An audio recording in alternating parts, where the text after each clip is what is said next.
உங்கள் அத்துணை பேரையும் வருக வருக என்று சிறந்தாழ்த்தி நெஞ்சார மனமாற வரவேற்கிறேன்.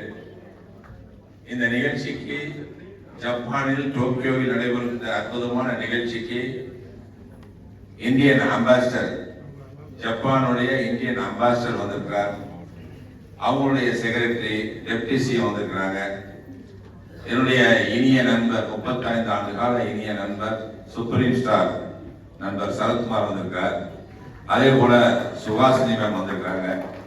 அதே போல எனக்கு நெருங்கிய தோழி, என்னோட 8 படங்கள் நடித்த குஷ்பு வந்திருக்கிறாங்க. அதே போல ராதிகா மேம், நானும் என்னுடைய குருநாதர் பாரதிராஜாவுடைய ஸ்டூடெண்ட். ராதிகா மேமும் என்னுடைய குருநாதர் பாரதிராஜாவுடைய ஸ்டூடெண்ட். நாங்களும் 32 கால நண்பர். அவங்களும் வந்திருக்கிறாங்க. அதே போல என்னுடைய வைத்தீஸ்வரி, என் சொந்த அக்கா மகன், எஜமான படத்துல பேசுற அந்த வசனத்துக்குரிய மீனா வந்திருக்கிறாங்க.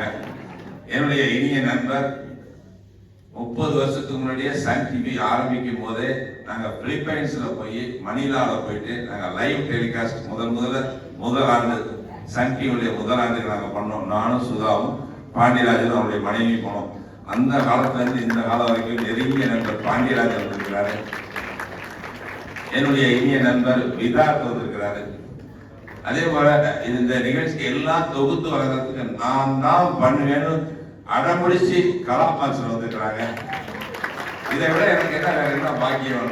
எல்லாரும் வந்து என்னுடைய உற்றார் உறவினர்கள், நண்பர்கள், அமெரிக்காவிலிருந்தும், இந்தியாவிலிருந்தும், கனடாவிலிருந்தும், சிங்கப்பூர், மலேசியா, தாய்லாந்துல இருந்து, எல்லா பல்வேறு நாடுகள், துபாயிலிருந்து, எல்லா நாடுகளிலிருந்து வந்திருக்கிறாங்க. இப்ப ஏற்பட்ட ஒரு வாய்ப்பு, எங்க குடும்பத்தில் நடந்த இந்த ஒரு நிகழ்ச்சிக்கு நீங்க எல்லாம் கலந்துகிட்டது நாங்க நிறைய கடமைப்பட்டிருக்கிறோம். நண்பர் கார்த்திக் வர இருக்கிறாரு. கார்த்திக் வந்திருக்கிறாரு, இங்க வந்திருக்கிறாரு. இன்னும் இங்க வரல, கண்டிப்பா வருவாரு. சோ அவரும் வந்து இந்த நிகழ்ச்சியில கலந்துக்கிட்டது எனக்கு மற்ற மகிழ்ச்சி. என்னுடைய மாமா KNR வந்து மின்சார அமைச்சராக இருந்த காலத்துல நான் பிஏவா இருந்தேன். அப்ப இருந்து என்னுடைய வளர்ச்சியில அவருடைய முழு பங்களிப்பு இருக்கு. அவருக்கு நான் பிஏவா இருந்து நான் இன்னைக்கு மத்திய அமைச்சராக வளர்ந்ததுக்கு அவர் ஒரு முக்கிய காரணம். நாங்க ஒரு 100 ஆண்டு காலம் எங்களுடைய குடும்ப உறவு, அந்த குடும்பம் சார்பா அமைச்சருடைய தம்பி மணிவண்ணன் வந்திருக்கிறாரு. அதே மாதிரி நேஷ்வில்ல இருந்தும் என்னுடைய நெருங்கிய தொழில் பக்கத்தில் இருக்கிற அவ்வளவு நண்பர்கள், உற்றார்கள், நண்பர்கள் எல்லாருமே வந்திருக்கிறாங்க. எல்லாருமே என்னுடைய நெஞ்சார்ந்த நன்றியை. இந்த சங்கீதத்துல எனக்கு என்னன்னே தெரியாது, ஹல்தினா எனக்கு என்னன்னே தெரியாது. நம்ம ஊர்ல கிராமத்துல நலுங்கு வைப்போம் அப்படிலாம் ஏதோ சொல்லுவாங்க, அதெல்லாம் எனக்கு தெரியாது. நாங்கெல்லாம் வந்து கலைஞருடைய சிஷியன்க. என்னுடைய எங்க அண்ணன் கல்யாணமே கலைஞர் தலைமையில தான் நடக்கிறதா இருந்தது. அது கலைஞருக்கு அந்த நேரத்துல உடம்பு முடியலனால அண்ணன் ஆற்காடு வீராசாமி தலைமையில தான் கல்யாணம் நடந்துச்சு. என்னுடைய திருமணமும் கலைஞரோடு தான் தாலி எடுத்து கொடுத்தாங்க. வந்தாரு, தாலி எடுத்து கொடுத்தாரு, அப்படியே மாட்டினேன், அதோட சனி போச்சு. எனக்கு அப்புறம் இந்த சாங்கியமே தெரியாது. என்னுடைய தம்பி கல்யாணமும் கலைஞர் தலைமையில தான் நடந்துச்சு.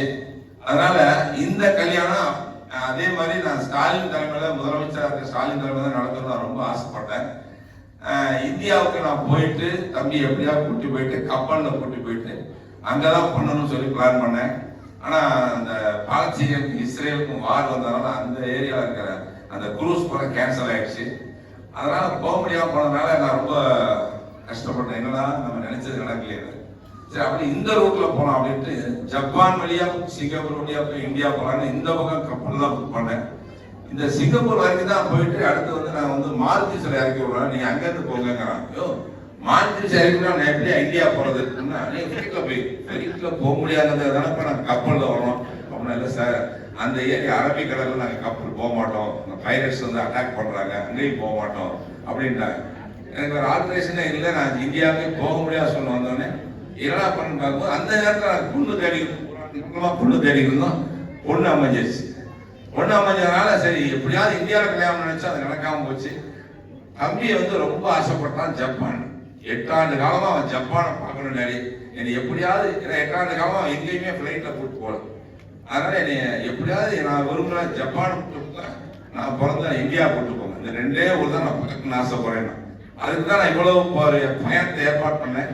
ஆனால் கீழே போகப்பட்ட சூழ்நிலை வந்ததுனால அப்போ நான் ரொம்ப வருத்தப்பட்டு, தம்பி இந்த மாதிரி ஆயிடுச்சா, பொண்ணு உனக்கு அமைச்சு, அதனால் நம்ம வந்து இந்த டூரை கேன்சல் பண்ணிட்டு கல்யாணத்தை வந்து அமெரிக்காவில் வச்சிடலாங்க. நோ டேடி, நான் 8 வருஷமா கேட்குறேன், என்னை ஜப்பான் நீங்கள் கூட்டி போய் ஆகணும். சார்ரா, கல்யாணம் அமைதுனா, பொண்ணு அமைஞ்சாச்சுன்னா, உன்னுடைய லைஃப் பார்ட்னர் வந்தாச்சுன்னா அது முக்கியம் இல்லை, எனக்கு அதுவும் முக்கியம், இதுவும் முக்கியம். இப்போ எப்படி பண்றது? ஜப்பான் வாங்கி கல்யாணத்தை ஜப்பான் வாங்கிறேன். எப்படா ஜப்பானுக்கு போய் எனக்கு யாரும் தெரியாதா, மொழி தெரியாத ஊர்ல, அதெல்லாம் நீங்க நினைச்சா படிவீங்க, பண்ணுங்க. ஆனா இப்போ மனைவி உட்காந்து இருந்தாலும் என்னமா அம்மான்னு சொல்லிட்டான், ஆசைப்பட்டான், அவன் ஊருக்கு போய் அவனுங்கிறான், சரி பிளான் பண்ணோம் விடுங்க அப்படின்னு ஆரம்பிச்சது. டூர் முதல்ல பிளான் பண்ணோம். அப்புறம் கௌரி சங்கரும் குறிஞ்சியும் எனக்கு நண்பர்கள், அவங்க இருந்து இவ்வளவு ஏற்பாடுகளையும் பண்ணி இப்பேற்பட்ட ஒரு அற்புதமான நிகழ்ச்சி நடக்கிறதுக்கு அவங்க தான் காரணம் வந்தாங்க. நான் எதிர்பார்க்கிறேன் இப்படிலாம் நடத்த முடியுமா, நடத்த முடியுமா. எல்லாரும் பெரிய பெரிய சவால்களை எதிர்கொள்ள வேண்டியிருக்குங்க. உலகத்திலேயே அதிக பாப்புலேஷன் உள்ள நகரம்னு சொன்னா டோக்கியோ தான். 3,70,00,000 பேர் பாப்புலேஷன் உள்ள நகரம் நம்பர் 1. 2வது டெல்லி, 3வது ஷாங்காய். அதே மாதிரி உலகத்திலேயே அதிகமா, அதாவது வந்து காஸ்ட்லியஸ்ட் சிட்டின்னு சொல்லுவாங்க, அதுல வந்து டாப் 5 இருக்கிறது சிங்கப்பூர், அடுத்து 4வது இருக்கிறது சூரிச், 3வது